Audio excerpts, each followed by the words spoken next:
This will likely be a common theme for my videos as we wait for the next Mass Effect or even just news about it. The time waiting will be full of people talking about what they hope the next game has, and this will be my first shot at it. I am Bon, and today I'm going to chat about 5 things that I hope we get in the next Mass Effect game, which will kick off a series of these videos that I'll make as I come up with ideas for more of them. I'll be tracking the things I suggest so I don't double up, and honestly, I'm kind of curious to how many of these videos I can make before we get any real updates or info, or until I run out of ideas. I do want to quickly and graciously ask you to subscribe to this channel, thumbs up this video, and comment down below when it's over to help the video get noticed and to let me know what you want from the next installment of Mass Effect. It will also help you get notified when I put out more of these videos. Okay, so jumping into the things I want.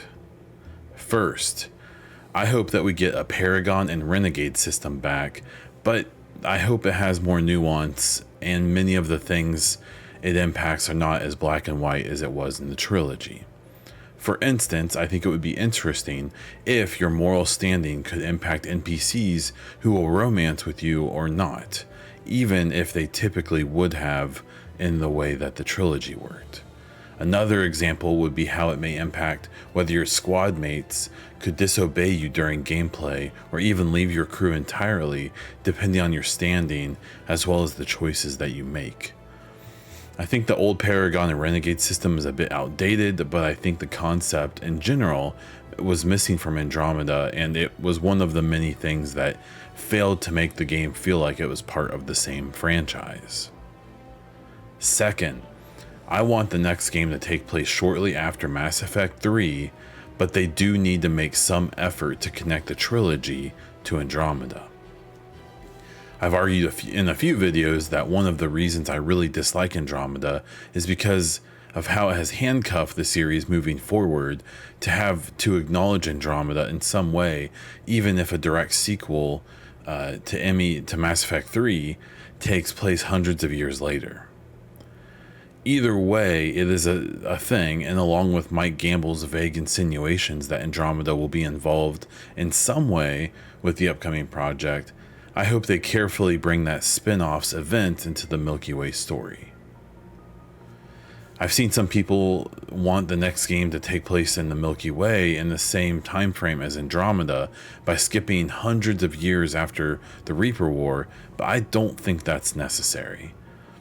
I'd personally like to see us explore what was left behind after the Andromeda mission launched, and to explore who the mysterious benefactor was, and maybe even involve them in the story, possibly even as an antagonist.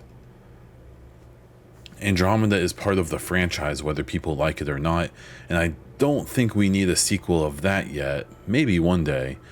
I do think they need to do some kind of revisionist history to really bring the lore of Andromeda into the franchise properly. Third, I do hope we return to the Milky Way, as it seems to be hinted to in the initial teaser trailer and in the most recent 2021 N7 Day poster. It may go without saying due to my previous request, but I want the game to be in the Milky Way for a variety of reasons, with the first being that I think the franchise could use a big fat shot of nostalgia after the rough end to the trilogy, the issues with Andromeda and Anthem, and the unknown quantity that is Dragon Age Dreadwolf.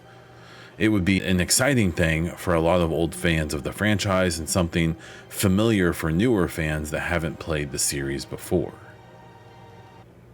I also think a return to the Milky Way has been heavily implied by the 2020 teaser trailer, with it opening showing the Milky Way, with the Andromeda system in the distance and the camera diving into the Milky Way, then showing a bunch of trilogy-related stuff and ending with Liara, who, as far as we know, hasn't left the Milky Way, even from her communications that you can uncover in Andromeda.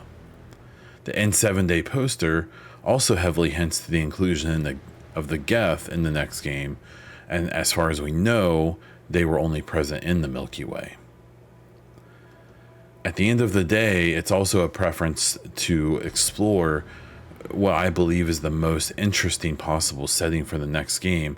That would be the post-Reaper War Milky Way, with all of the power vacuums, rebuilding, and the Citadel being in the Sol system and even potentially connected to the Earth.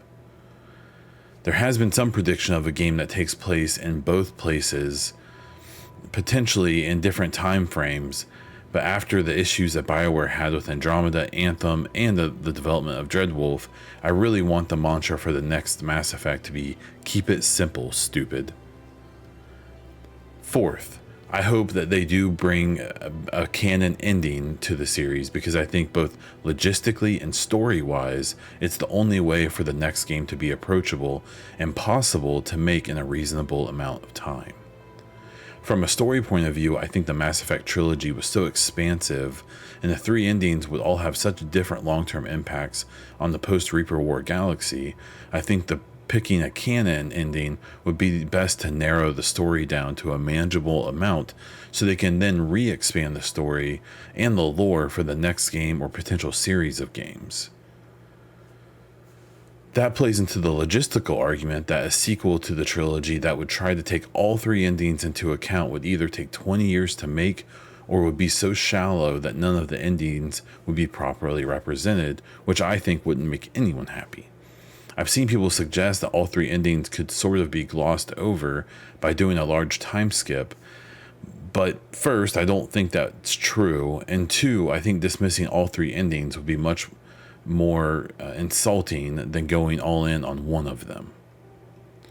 As for the ending I prefer, it would easily be the Destroy ending, as I believe it's the one that would be easiest and most interestingly expanded on in a follow-up game or even trilogy, since the big bad would be fully gone, being the Reapers, from the game, and it would allow a new antagonist force to be introduced without the lingering Reapers always having a chance to come back. It also plays into my final hope. My 5th and final hope is that we get to play as Shepard again. Yes, I know, this is probably the most divisive thing in a potentially controversial list of things, but hear me out. Because first, I'll argue against my own wish. I understand why a lot of people don't want Shepard back, whether it's lore-wise just to let them rest, or they just want to play as a new character, or because they've been playing the series over and over for 10 plus years and they just want to move on. I just think that for various reasons, bringing Shepard back for at least one more go would make sense, in part to dig back into the nostalgia bag that I mentioned before, to have a familiar entry point to a whole new generation of gamers, to truly wrap up a very cliffhanger ending of the trilogy, and because I think it's the best way to hand the franchise to a new protagonist rather than the Andromeda method of just going very far away. I do believe that even for younger gamers, there is at least a slight knowledge of Shepard, which would make he or her a big, kind of a 2 birds, 1 stone solution to bringing back old players, some who may not have played games at all in years, and to interest a younger generation yet to discover the franchise at all. Some say that Mass Effect 3, no matter what ending you choose, is the end of Shepard's journey and that they should rest, but I argue that no matter the ending, it's a giant cliffhanger, and especially the ending where Shepard lives opens up the chance that there is more story to tell. I really do believe that the 2020 teaser trailer has made a promise to players, whether BioWare plans to keep it or not, that they had to know would be made by showing Liara picking up a piece of N7 armor, and that would set an expectation for many players still interested in the series. So there are my first 5 things. I will surely this will surely just be the start of many more videos, which I try to make these pretty vague so later videos can be more specific and detailed. So do you agree? Do you disagree? Well, luckily there's comments below and you can let me know down there. If there's enough response to this video, I can even do a video just to address your responses, and if you've been convincing enough to see if you have changed my mind. Thank you for watching the video, and if you want more, be sure to like it, subscribe to the channel, and comment below. Check out my video game podcast, The EchoCast, on all platforms, including iTunes, Spotify, and this very YouTube channel. You can also check out my stream over at twitch.tv/BonDiesel. I am at BonDiesel on Twitter and Instagram and most other places. That is all I have. So until next time.